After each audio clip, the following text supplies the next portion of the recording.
Well, welcome to the October Eye on Piscataway. We're not actually in studio. There's a good reason why we're not, but we're going to get to that later in the show. However, we were very fortunate enough to have the Middlesex County Chamber have their annual Meet the Mayors program here at the Piscataway Community Center, and we're going to go to that now. Today our panel is really showing what New Jersey and Middlesex County is all about. Thank you. Bill's acting as Phil Donahue here today, this morning, right here, the host moderator.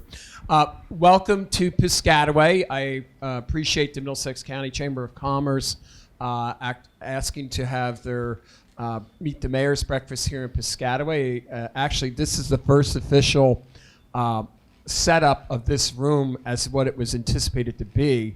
So you're actually, we should have had a ribbon cutting here, Jim, and you're right there because you. During the pandemic, it was the Rutgers small kids gymnastics school that was actually in here because they got booted out of Rutgers because of the pandemic. But with that being said, just get a little background on myself. I'm one of 5 of 6 here, born and raised here in Piscataway, not too far away from this building, and I actually currently live within shouting distance of this building. I attended St. Joe's in Metuchen. Also worked on Capitol Hill for Congressman Patton back in the late 70s, and then parlayed that into, I ended up working with this, at that time in the late 70s, the Speaker of the House, Tip O'Neill, out of Massachusetts. Came back to Piscataway to attend Rutgers University, graduated out of there.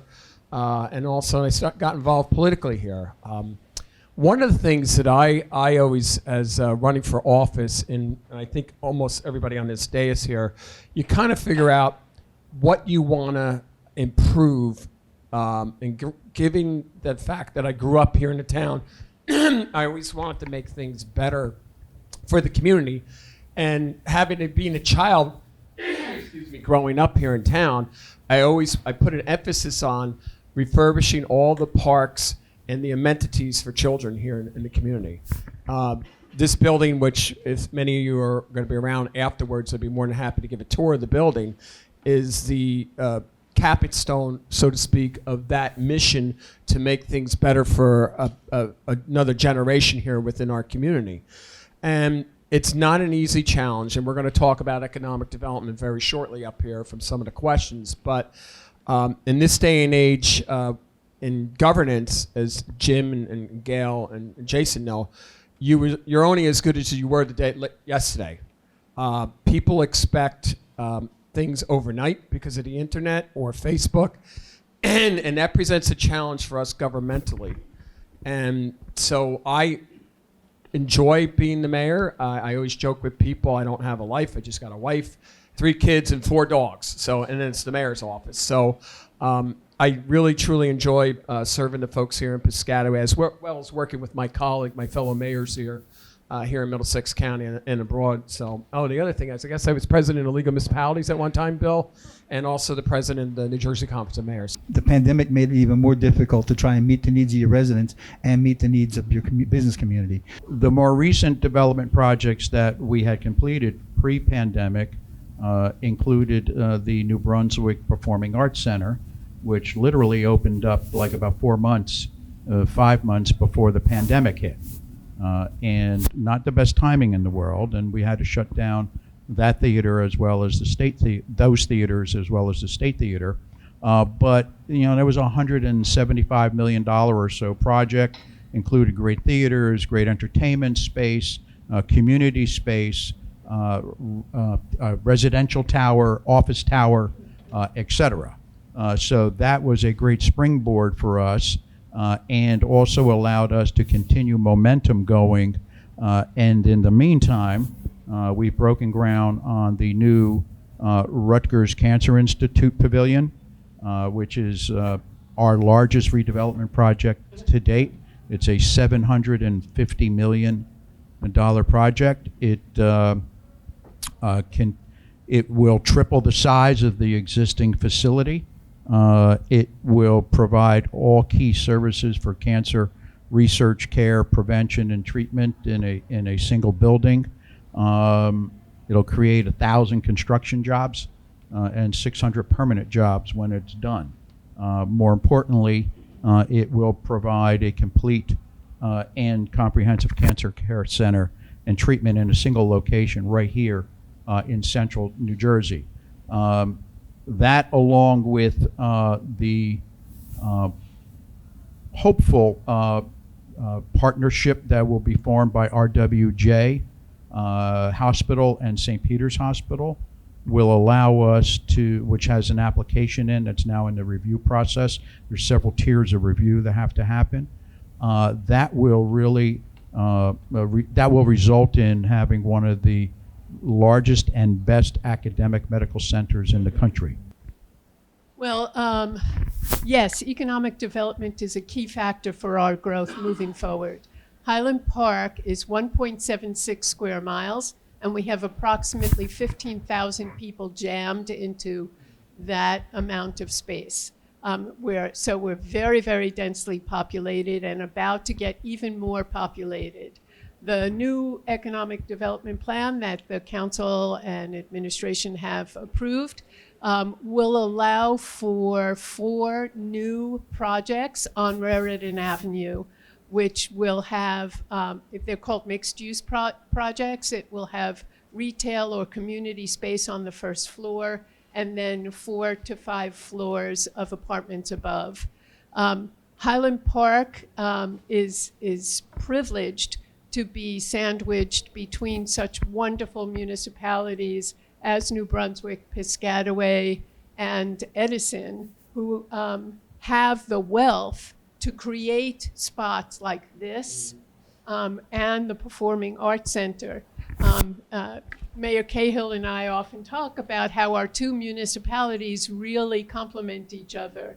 New Brunswick has these fabulous performing arts spaces, white tablecloth restaurants, lovely hotels, and Highland Park has art schools, dance schools, music schools that contribute to the arts, and hopefully the students who attend those one day will be performing on your stages. Well, we've gone from the city of New Brunswick to the borough of Highland Park, and now we're going to the township of Piscataway, where Mayor Waller has a little bit more land to work on, but that doesn't mean the headaches get any less.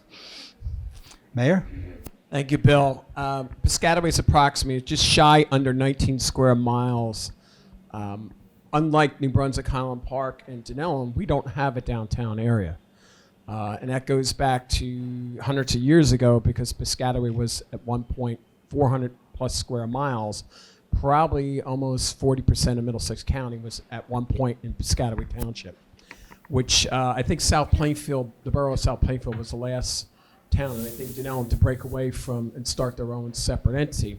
But with that being said, it goes back to the historical nature, because Piscataway was an agricultural type community up until, say, the 1900s, and then it started transitioning out to like a petrochemical, because we had a lot of petrochemical plants here in the town. And then that petered out in the 50s, and we transitioned out to a telecommunications town. And that is still our mainstay here in Piscataway Township. The town of Parsippany and Piscataway are the 2 telecommunication hubs in the state of New Jersey. You can't go any place in our town without stepping on either dark fiber. That's our bread and butter. And as Jim and the other mayors, Gail has just mentioned, you go where your strengths are. And our strengths have always been telecommunications, because we have the infrastructure here in our community.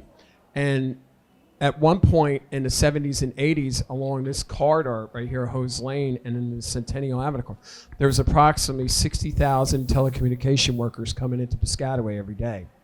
Now, with the advent of computers getting smaller and smaller and smaller, those jobs have disappeared, and now that forced us, we as in Piscataway, to reinvent ourselves, because the global economy was coming upon us.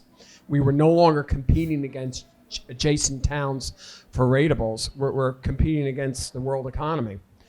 And basically what we did is that, and the pandemic actually put this on steroids, all these large office complexes that are here along the 287 corridor are going by the wayside. I know many of you business people have seen a lot of articles in the business and industry here in the state of New Jersey, how these sites are going to be repurposed for economic development. And one of the ways we looked at is what do we have to offer?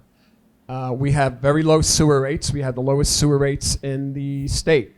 So you're probably thinking, so what the heck does sewer rates have to do with economic development? Well, if you're a heavy water user and you're a data center that needs a lot of cooling, you're using a lot of water.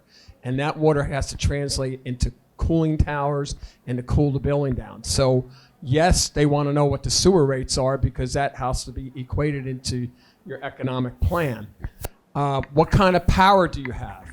We're very fortunate in Piscataway. We have a triple redundancy system here. We're only 2 communities in the state that have that, where we have power coming in from 3 different directions. So if 2 of the 3 legs go down, the 3rd leg could still handle whatever power you need. And then if you're in the data industry, that's critical, especially now that you're dealing with nanoseconds, especially with Wall Street trades. And one reason why I say Wall Street is because we have a lot of Wall Street brokerage firms who have their recovery sites here. As a matter of fact, during 9/11, Deutsche Bank, which handles all the transfers to the Federal Reserve, their recovery sites was here in Piscataway. And the New York Stock Exchange didn't open up until Deutsche Bank employees were up and operational here in Piscataway. They had approximately 1,400 employees working for 18 months here in Piscataway since the Trade Center came down and damaged their site. But those are the things that we concentrated on. So now you have basically data centers and data recovery centers.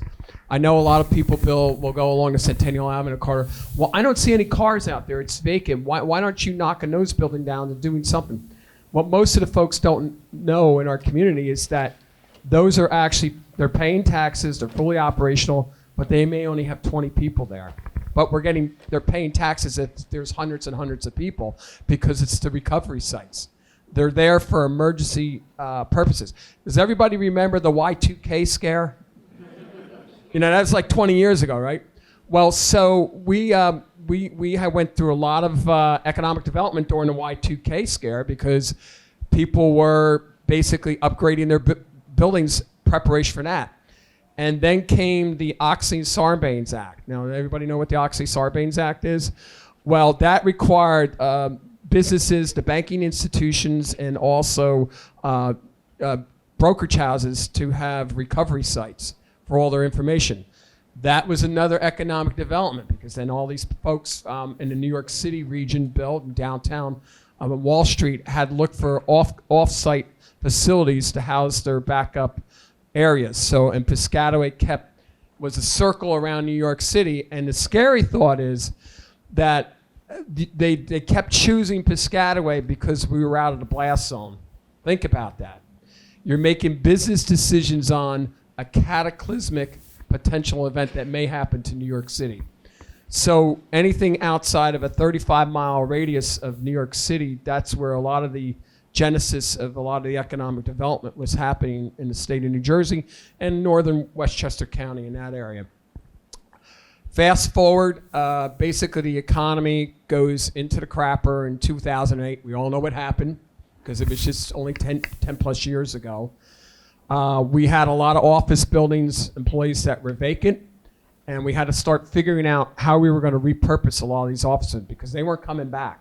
The days of having 100, 200,000 square foot office buildings with the advent of new laptops and smaller PCs, you didn't need that space, so you had to rethink that. So that's when we really went into mode that we really make a push for data centers, data recovery sites, and then the new phenomena that cropped up within the last 5 to 6 years are logistics.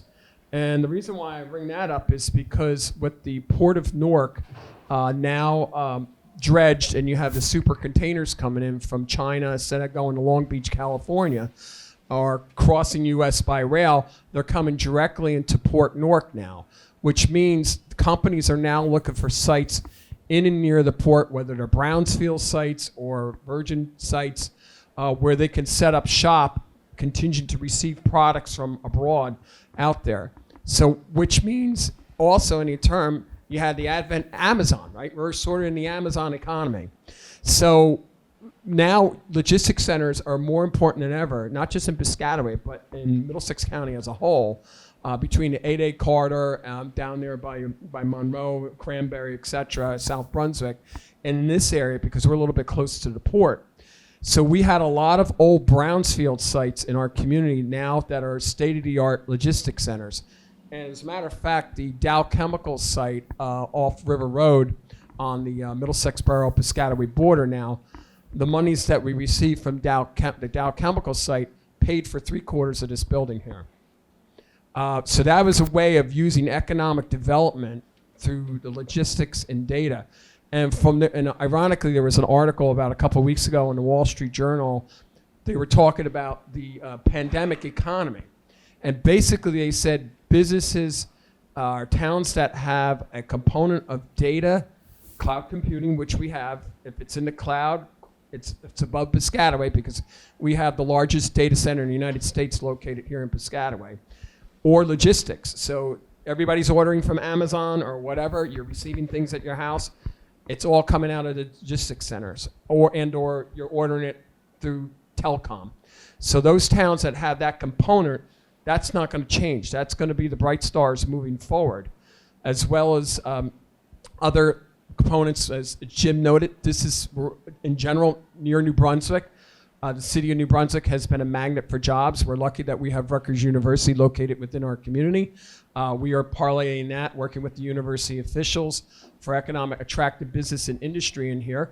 And what most people don't realize is that a lot of these businesses do come to this area, to these 4 towns up here, because there's a highly educated workforce. And unless you have a highly educated workforce, you're not going to be prepared for the 21st century in this community. Because think about it. You don't need to go to get an MIT degree or even go to Rutgers now. If you have a degree on knowing how to use robotics now, which is the wave of the future, that is going to be key for economic survivability of our communities here in Middlesex County moving forward.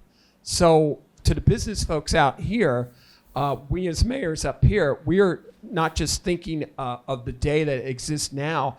We have to sort of envision 5, 10, 15 years down the road, and none of us up here are clairvoyant. But we really have to rethink things out of the box, because in the informational economy, in the Amazon economy, things are changing so quickly. I don't know that we know definitely the state and federal government can't react that quick. If you're going to get quick reaction to changings of economy, it's going to happen here at the local level.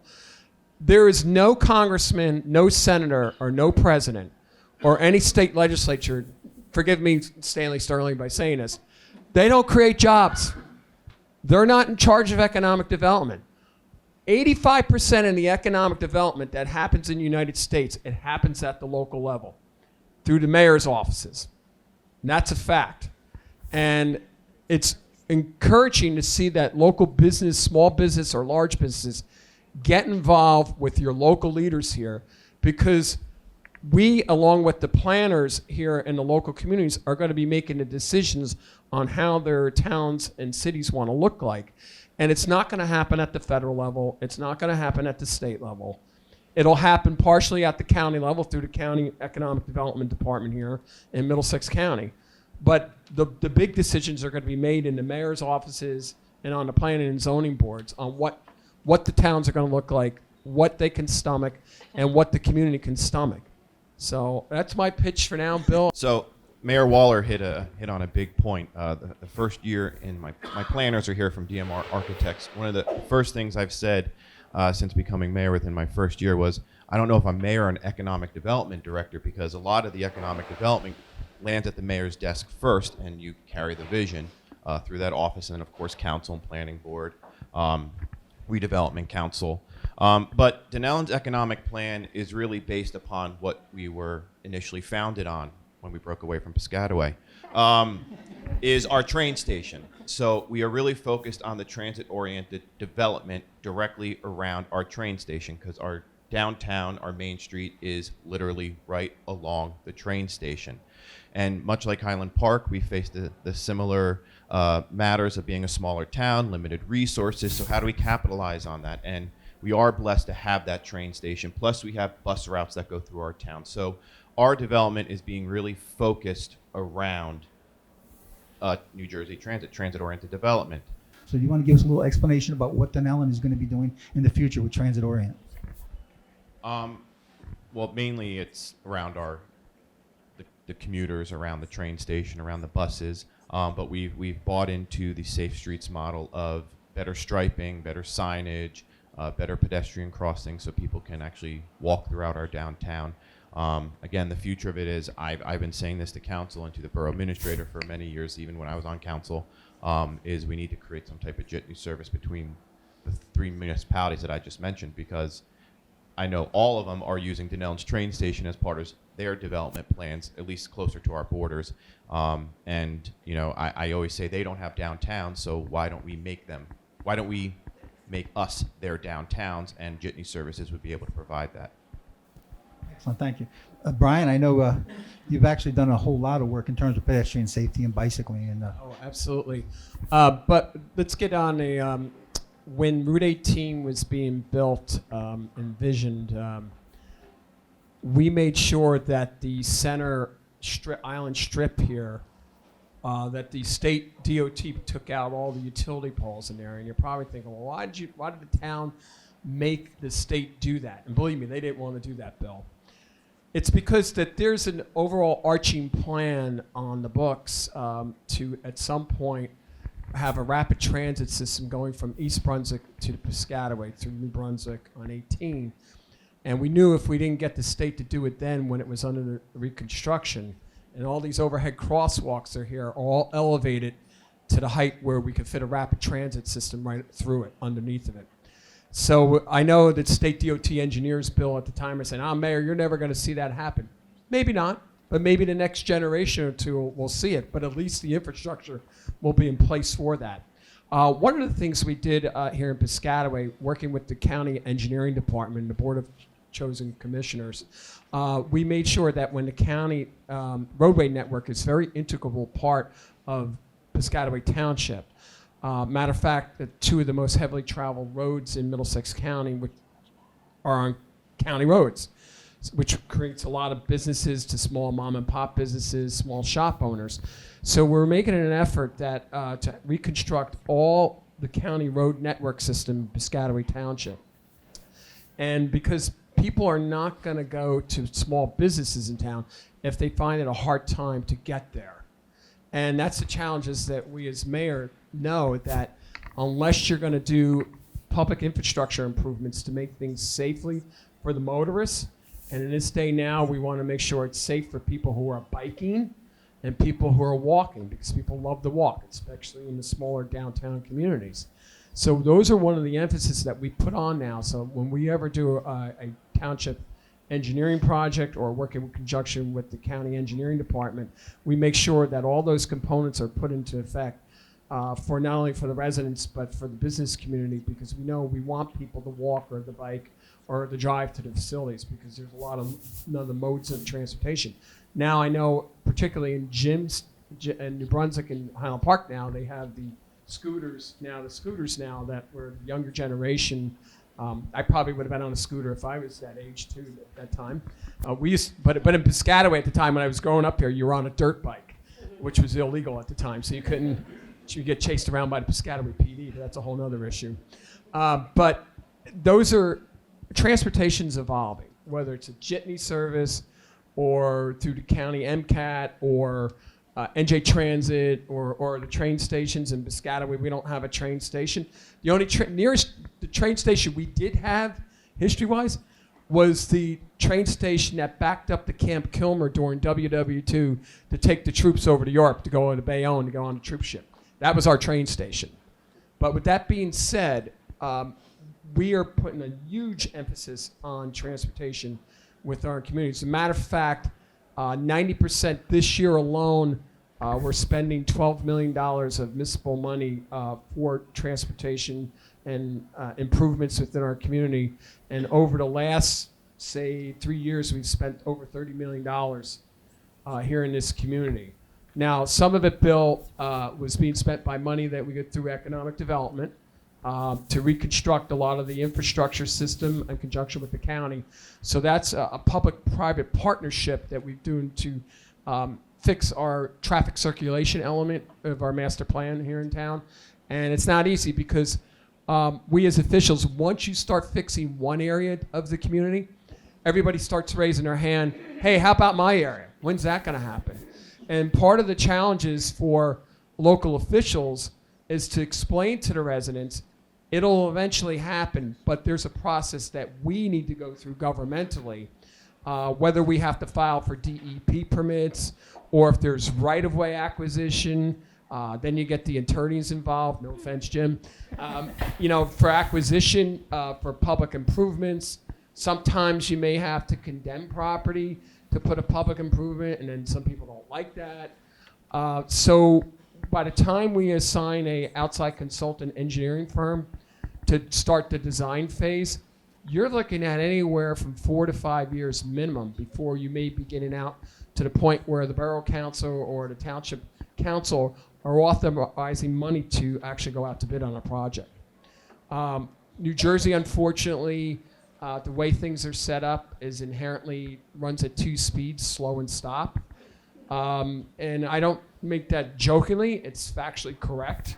The only way a lot of these projects get over the finish lines, unless they have strong-willed mayors to prod other state agencies or county agencies to get the projects moving, because we know how critical road projects and transportation projects are for our communities. So I know each one of us can probably talk about some crazy project that we had to deal with, but that's one of the challenges we have as local officials.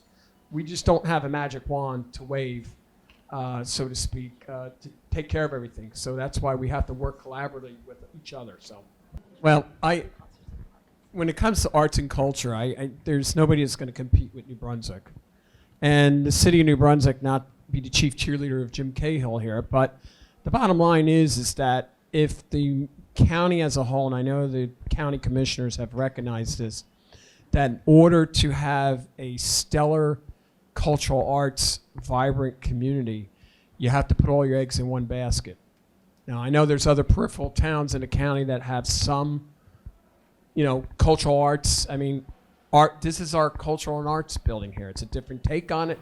But if you're talking about true cultural arts, obviously New Brunswick, a lot of residents from Piscataway, Denellen, and Highland Park go to New Brunswick. Well, Brian, just to interrupt, I also think a senior center has different types of programs that Yes. are all part of a culture type of program. Well, that's true. We're very fortunate for us here in Piscataway that you are now sitting in our governmental civic area.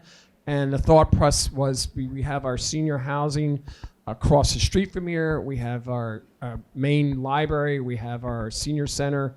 And we have this, and we have our government facilities. And Bill, also, the closest thing we're going to get to having a downtown in New Brunswick is going to be the 180-acre site where Erickson is located. And that is a redevelopment site that'll have housing and mixed-use development, all piggybacking off of everything that we have in our community. However, cultural arts is a very big thing in Middlesex County and every town, because the generations have changed. You're competing with Netflix. Think about it. People have in their houses now their own cultural arts because they can order whatever the heck they want online or through their TV and not even have to go out, or they can have things sent to their house while they're watching whatever. So that's some of the challenges, Bill, that we as mayors have to figure out. Are bricks and mortar cultural arts, is that going to be standing around for the next 15, 20 years? What is the economy going to look like when it comes to cultural arts? And of course, we as mayors want to encourage people to get out, exercise, and get out throughout the community.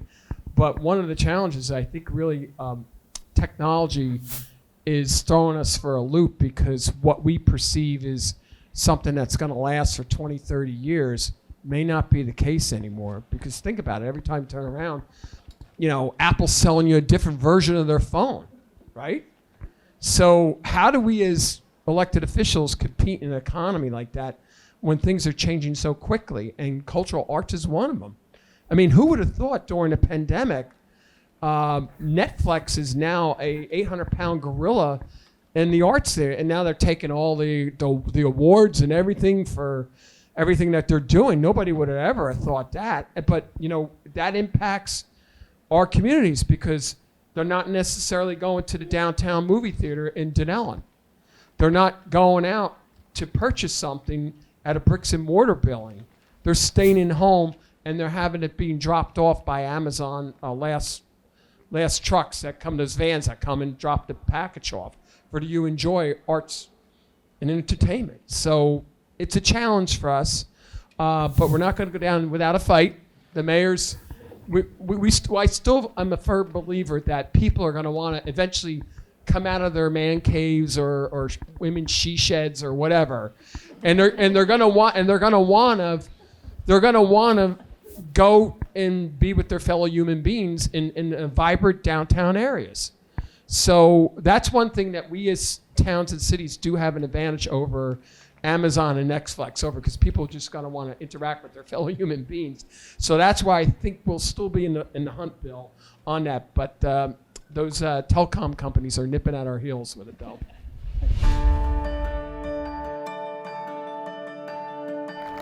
Good morning, everybody. Welcome to Peeway. All right. Listen, as a kid growing up, I remember this site as the old Union Steel site. It was a very large fabrication of steel here. And then, as Ben had just alluded to, for 30 years it lied vacant after the Union Steel site closed up. And obviously it was a contaminated site. So today in business, when companies go in to look at brownfield sites throughout the state of New Jersey, there are a lot of challenges to brownfield sites, to putting them back on the books for economic development. I want to thank Bob's Furniture, Duke Realty folks for taking a gamble on this site because it did require a lot of remediation of this site. I also want to thank the prior owner, Stanley Skarsinski, for taking it, buying the property back when nobody wanted to purchase contaminated sites in the state of New Jersey. Because you didn't know what the environmental laws were going to be cleaning up the site.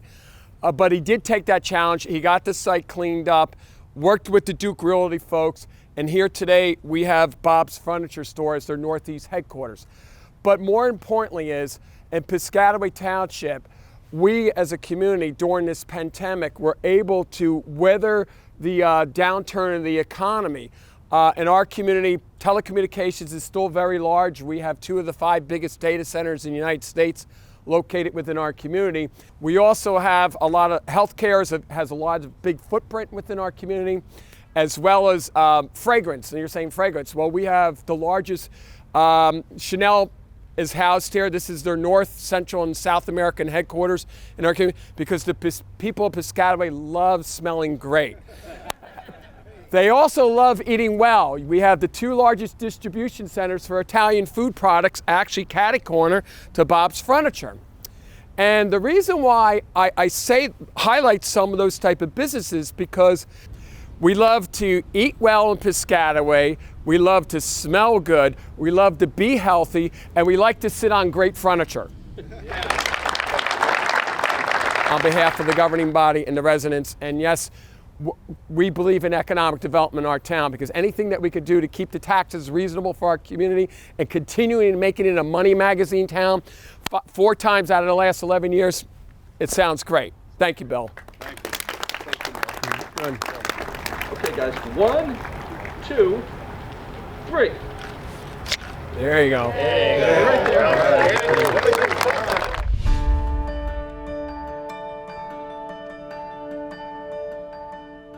Okay, we're out here standing at the New Brunswick Avenue, Lakeview Avenue site, the newest site of the Quick Check Corporation here in New Jersey.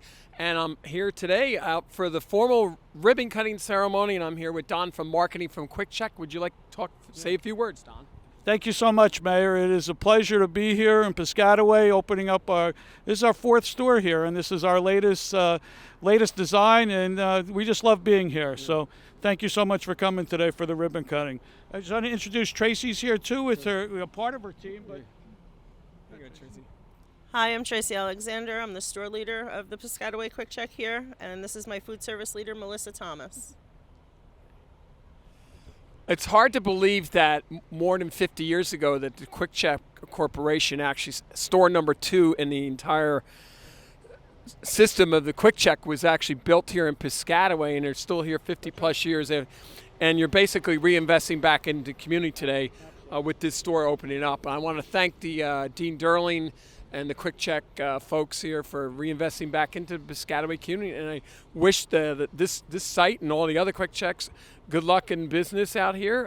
I'm sure a lot of the local people that live adjacent here, not just in Piscataway, but next in South Plainfield, are going to appreciate all the things that you have to offer here. So with that, let's do the honors. All right, there we go. All right. Well, welcome. thank you. Order a lot of sandwiches, and I was told by the delicatessen outlet that there's no calories when you eat food at your Quick Checks, that's an added bonus for coming to this site. So.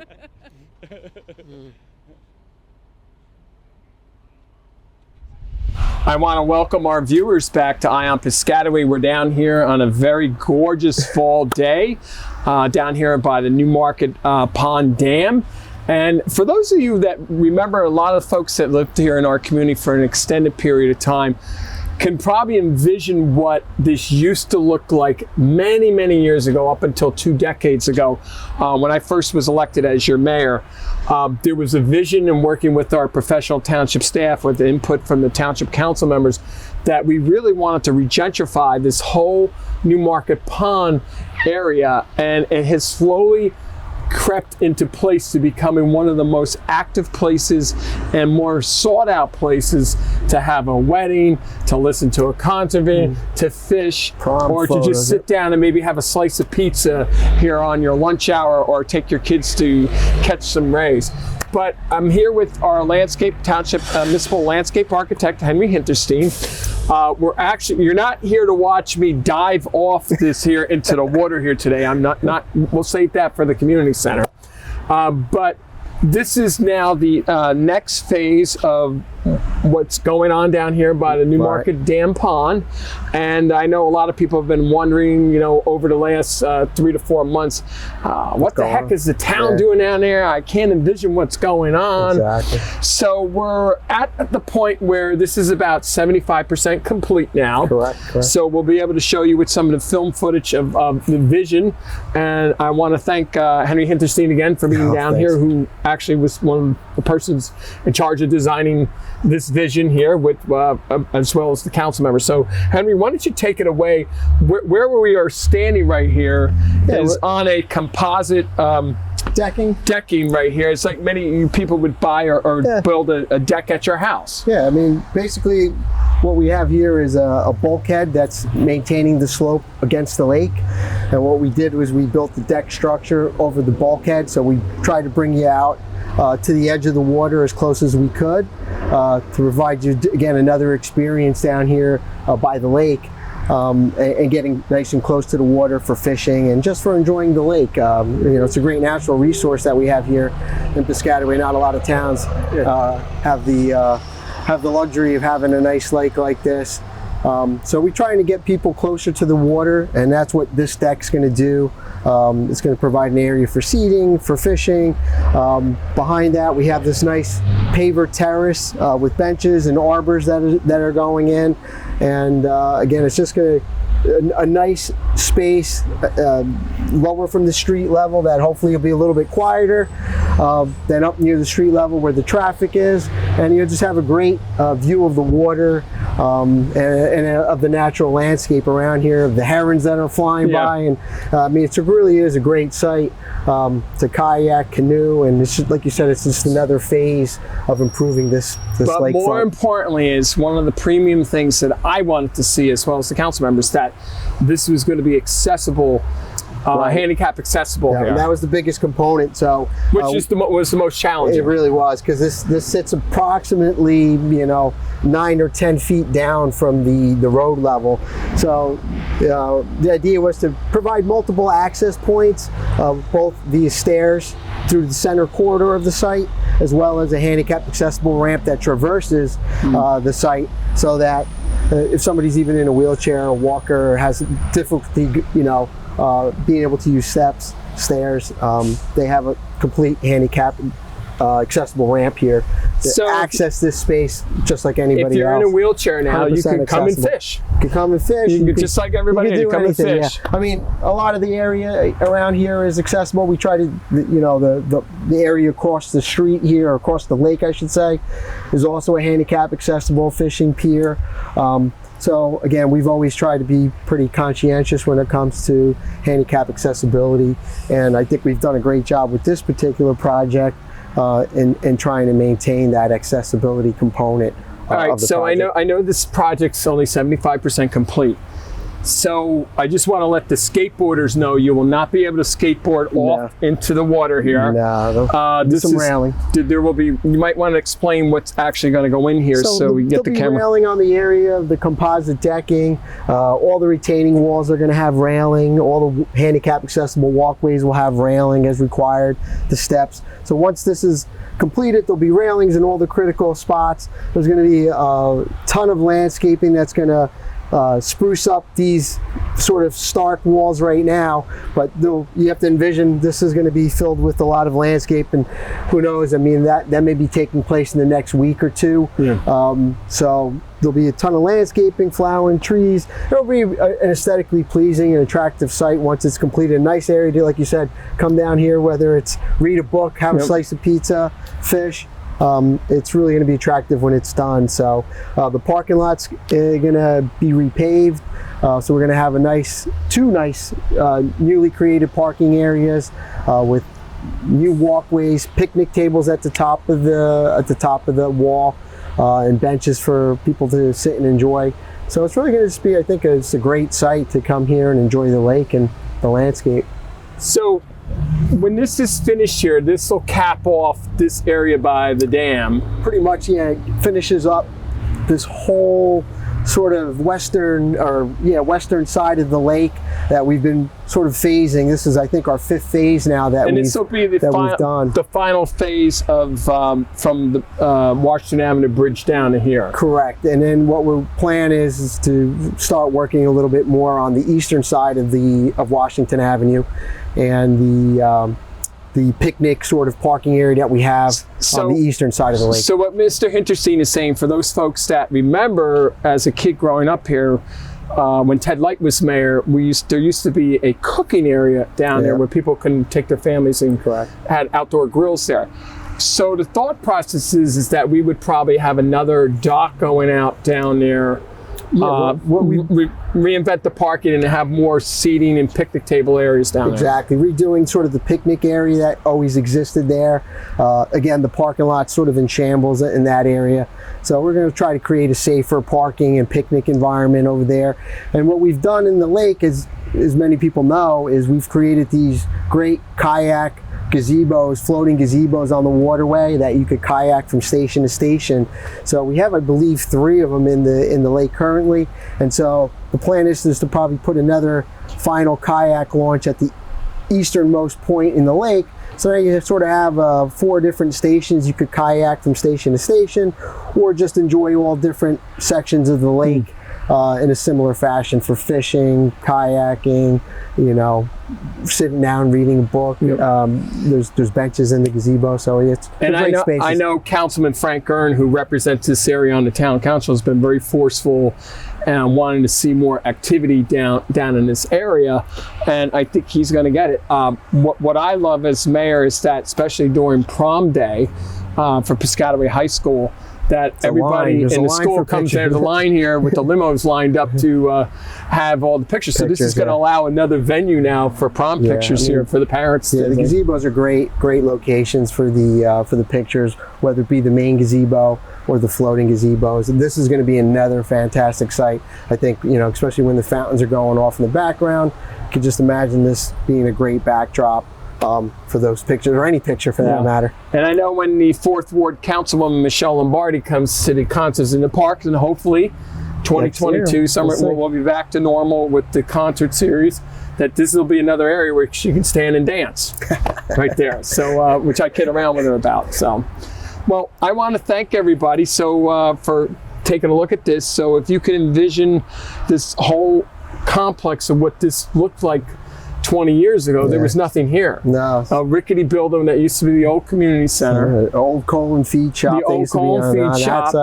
And this has transformed the Newmarket area of Piscataway Township into a go-to place for relaxation and enjoyment for people of all ages. Yeah, it's definitely been, I think, one of the greatest, I think, assets to the town is just all the work that we've put into this lake area. It's just provided countless amount of, I think, passive and some active recreation. But yeah, it's really been spectacular. I think the transformation that we've created along this lake.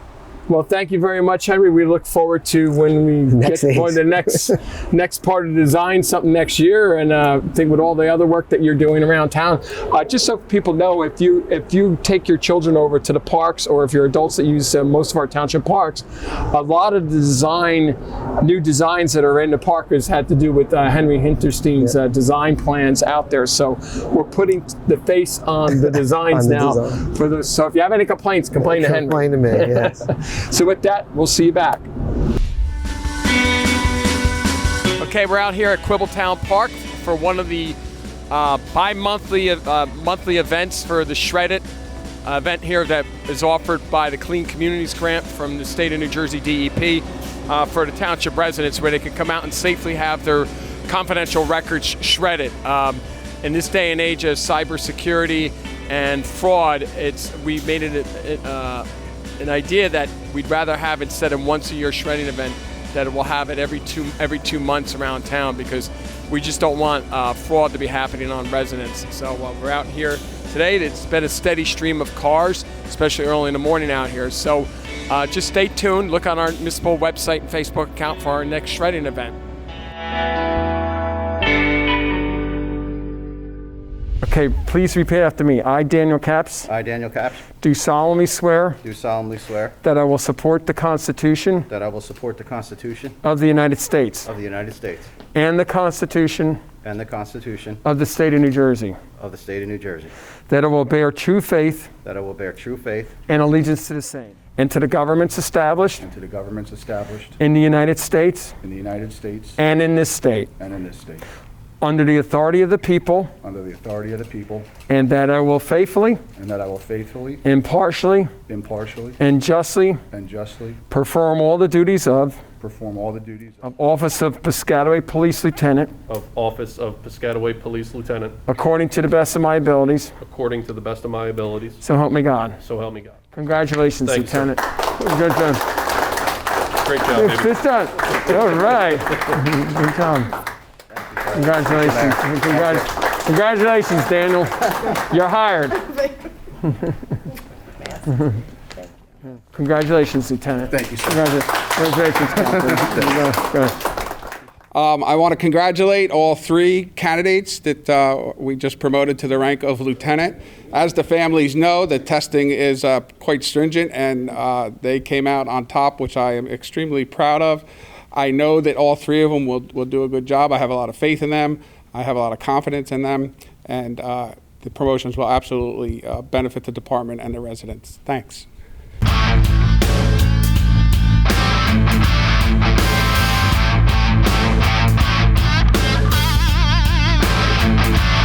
We're out here at the American Legion Post here in Piscataway, and it's the annual motorcycle run to fight hunger here. And I'm with me on my left, your right, is Colleen McDonald from the American Legion. And Colleen, why don't you tell the folks what this motorcycle run means to the Legion and what you do, and the folks that are here standing with us. I will. My name is Colleen Pagano, and I'm involved with Partners in Caring with ShopRite. This is Michelle Mears next to me. She's the manager at the Springfield ShopRite.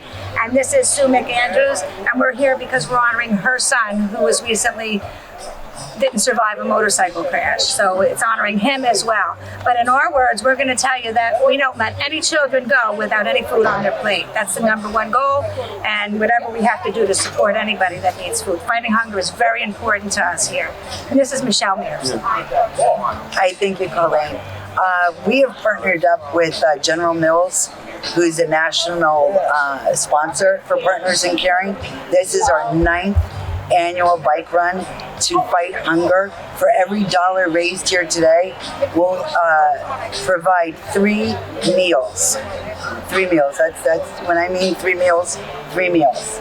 Thank you, Michelle. At this point, I'm going to hand the mic over to Sue. Thank you, Colleen. Sue McAndrews here. I'm the Sergeant at Arms here for the auxiliary. And I want to thank everybody for coming out supporting this great cause. Feeding the hungry across the United States. It's a beautiful thing. And the Legion has been kind enough to donate everything in my son Brian McAndrews' memory. Thank you so much. Thank you, Sue. And I think last year you told me that you raised, the folks raised $18,000. $18,000. That's pretty good. Think about all the meals that are given out. 18, and I've been on several Cheerios boxes, and Michelle has been on several as well. And we earned that spot by raising the money to feed the hunger. It's very important. That's very important, and given the fact that what our country's been going through with the COVID and people not out there naturally eating their normal meals, especially children, it's organizations such as the American Legion Post here at Piscataway that are making a small contribution, but for those people who really need it, it's a large contribution. It's impactful, Mayor. Impactful. Right, and thank you so much for your donation. We appreciate it. No, that's quite all right, and I'm glad that all the motorcycle enthusiasts are going to have a gorgeous day out here on the motorcycles. Thank you. Thank you. Ride safe. Yeah, ride safe. Ride safe. Thank you. Thank you.